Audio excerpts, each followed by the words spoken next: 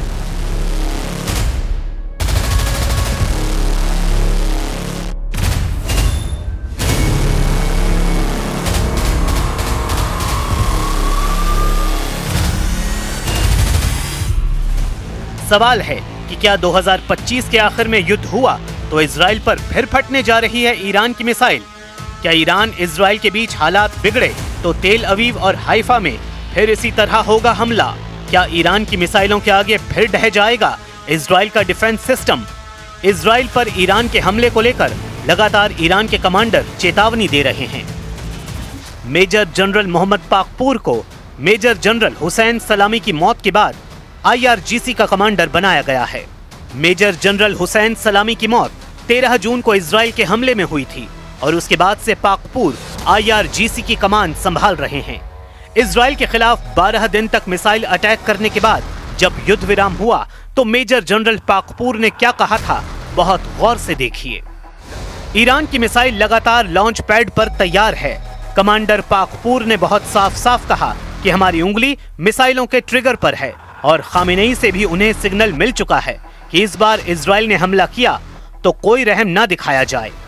Israel की नई tension ये है कि ईरान का दावा है कि उसने अभी तक अपनी सबसे खतरनाक मिसाइलों को इस्तेमाल नहीं किया है, लेकिन ईरान से युद्ध को लेकर अमेरिका और इजराइल से लगातार नए नए सिग्नल मिलने लगे हैं।